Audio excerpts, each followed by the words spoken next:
میں ایسا ممکن ہے کہ 3 صوبوں میں کروائے جائیں اور چوتھے صوبے میں پھر اس کے بعد جو ہے نا وہاں پہ الیکشن ہو. اگر ممکنات کی بات کریں گے تو چوتھے صوبے میں الیکشن ہو, وہاں پہ پھر اسمبلی بنے اور اس کے بعد وہاں سے سینٹ کا کوئی جو ہے نا جو بھی سیٹ اپ ہے وہ آئے, مگر پریکٹیکیبل یہ بھی نہیں ہوگا. سب کانسٹیٹیوشنل کرائسس کی صورتحال پیدا کریں گے, اور ہمارے آئین میں کوئی ایسا آرٹیکل نہیں ہے, کوئی ہمارے آئین میں کوئی ایسی چیز موجود نہیں ہے کہ اگر اس طرح کی صورتحال پیدا ہوگی تو اس کو کیسے اس کو ریمیڈی کیا جائے گا.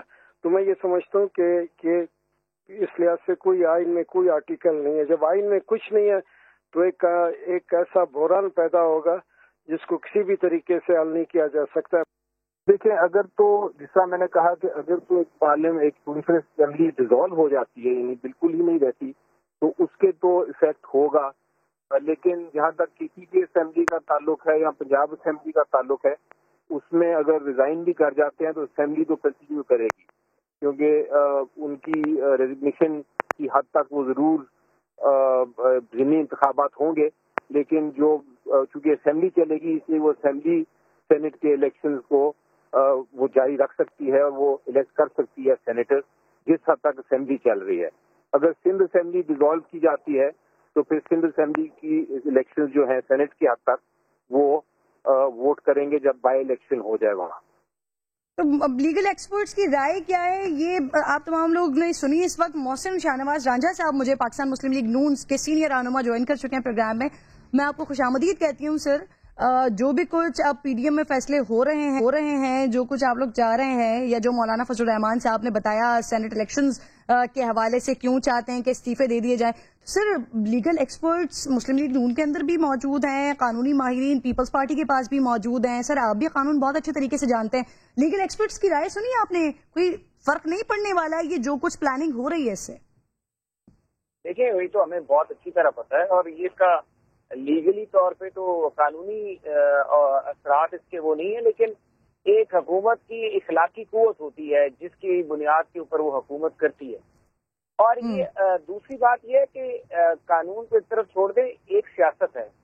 یہ استعفے سے قانونی اثر نہیں ہم دیکھ رہے کہ قانونی سچویشن کیا ہوگی اور ہاؤس کمپلیٹ نہیں ہوں گے تو اس میں کوئی سچویشن پیدا ہو جائے گی.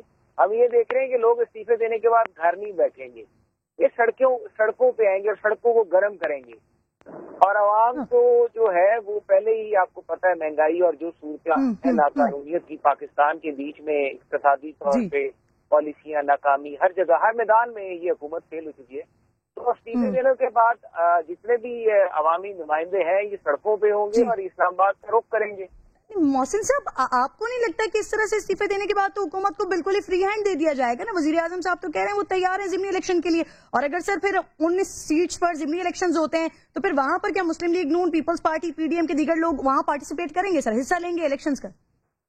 دیکھیے آپ یہ سمجھتے ہیں کہ یہ الیکشن کروا لیں گے, یہ سمجھتے ہیں کہ یہ لوگوں کے استعفے لینے کے بعد حکومت چلا لیں گے, یہ ہمیں ایک ہفتے سے زیادہ حکومت چلا کے دکھائیں.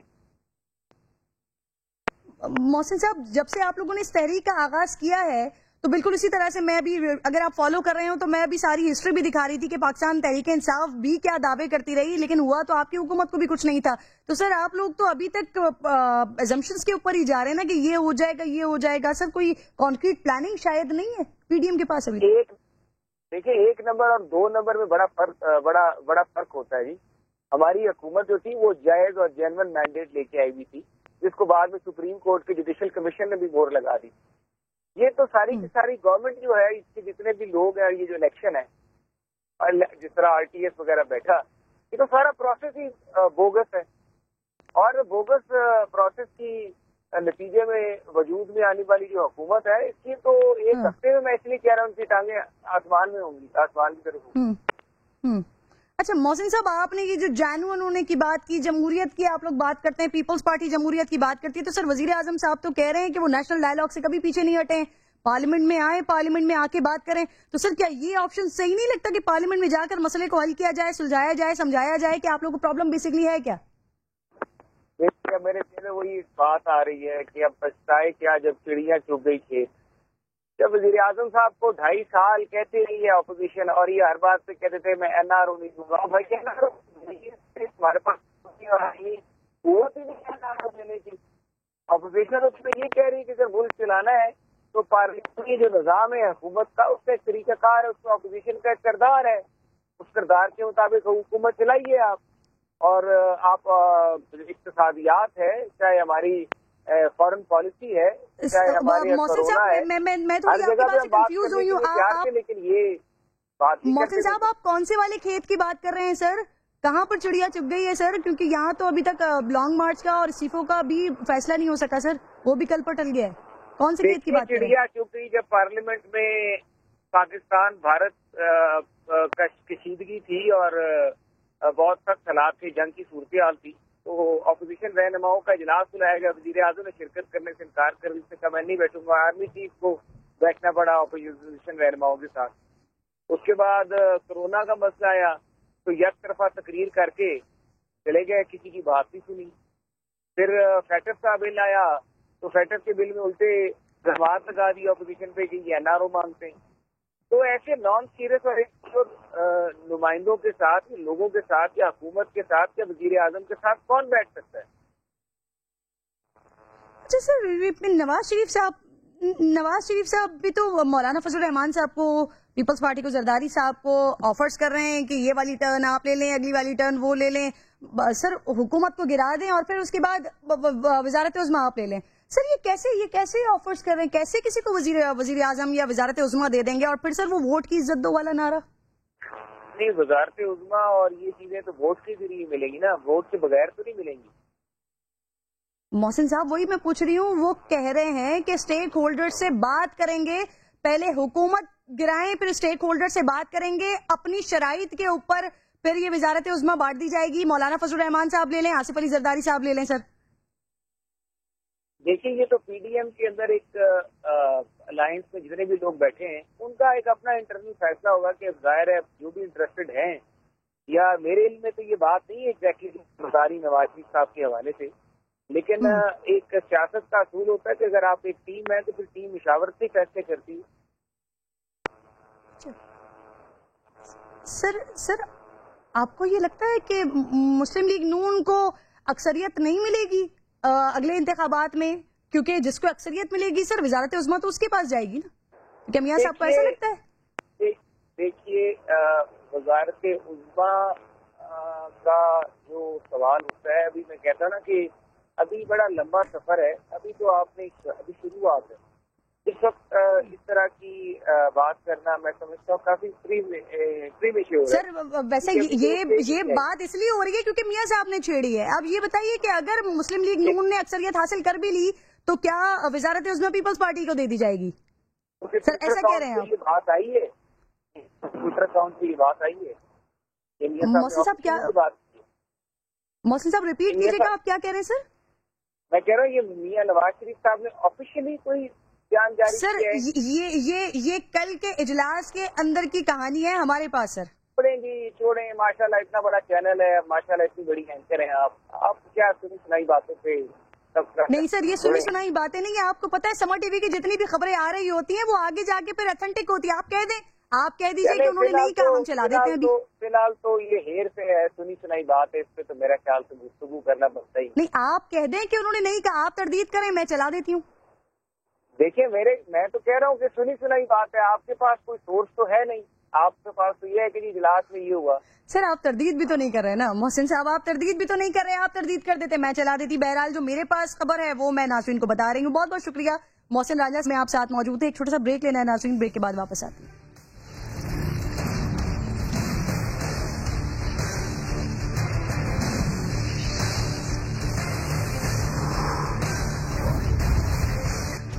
Welcome back once again. جی اگلے جس ٹاپک پر اب میں بات کرنے والی ہوں, تو جو لوگ کہتے تھے کہ مودی بھارت کو یا بھارت کے ٹکڑے ٹکڑے کر دے گا, اب ایسا لگتا ہے کہ صحیح کہتے ہیں. مودی جی بھارت کے ٹکڑے نہیں, کرچیاں بکھرنے پر تلے ہوئے ہیں. 5 اگست 2019 کو مقبوضہ کشمیر کی خصوصی حیثیت کا خاتمہ کر کے, جنوری 2016 میں شہریت کا متنازع قانون نافذ کر کے ظلم کی جو آگ لگائی, اب اس کی چنگاریوں میں پورا بھارت جل رہا ہے ناظرین. محصور کشمیریوں بے بس مسلمانوں کے بعد اب بھارتی کسانوں کے خلاف اصلاحات لے آئے ہیں، لیکن مودی جی کی نئی زرعی ریفارمز کسانوں کے لیے موت کے پروانے سے کم نہیں ہے، جس پر پنجاب، ہریانہ، یہاں سے شروع ہونے والا کسانوں کا احتجاج اب بھارتی دارالحکومت دلی تک پہنچ چکا ہے۔ شہر ہوں یا دیہات، ہر جگہ دھرنے اور احتجاج ہو رہے ہیں۔ پورا بھارت بند ہے۔ کسان تحریک کا آج 13واں روز ہے، جسے بھارت کی 24 سیاسی جماعتوں کی مکمل سپورٹ حاصل ہے۔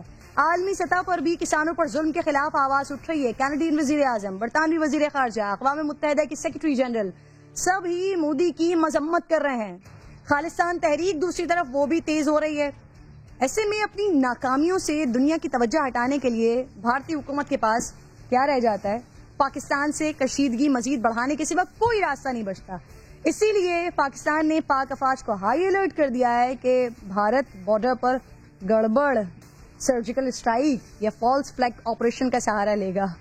اس سے قبل 2016 میں بھی بھارت نے ناکام سرجیکل اسٹرائکس کا دعویٰ کیا تھا نا، اور گزشتہ سال فروری میں بھی ایک ایسے ہی ناکام آپریشن کی کوشش تو کی تھی نا، جس کا انجام بھی دنیا نے دیکھا۔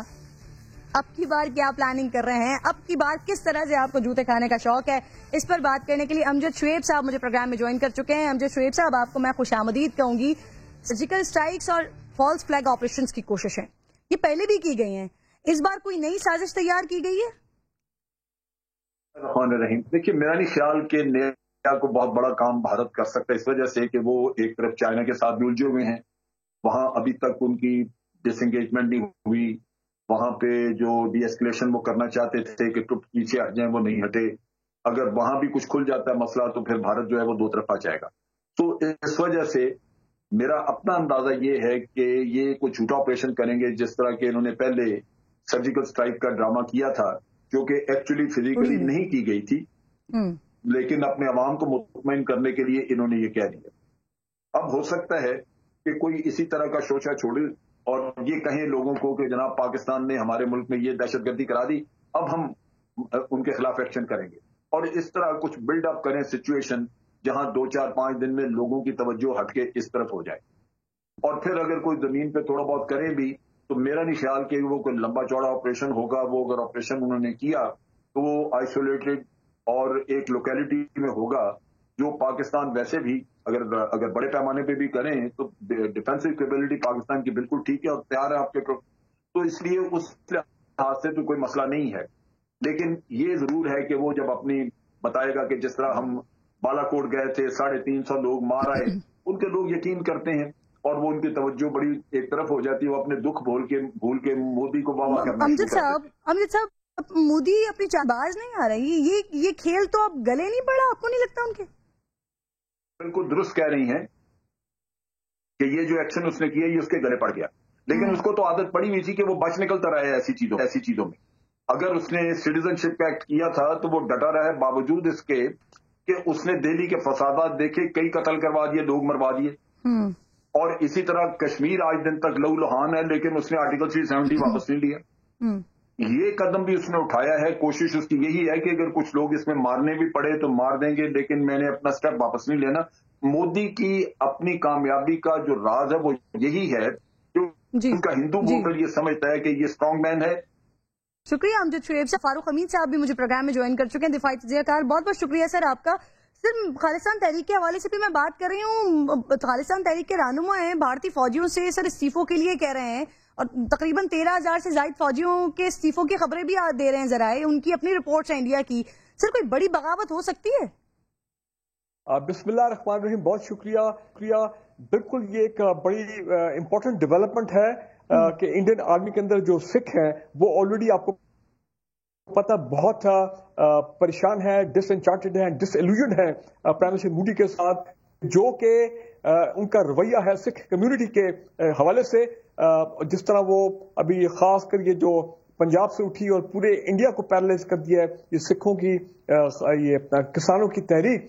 دیکھیں وہاں پہ نعرے لگ رہے ہیں، خالصتان کے جھنڈے لہرائے جا رہے ہیں، خالصتان اور پاکستان کے جھنڈے لہرائے جا رہے ہیں۔ یہ صورتحال وہاں پہ اس وقت پیدا ہو گئی ہے، اور یہی صورتحال آپ دیکھ رہے ہیں لندن کے اندر بھی کہ جناب وہ کشمیر کے حق میں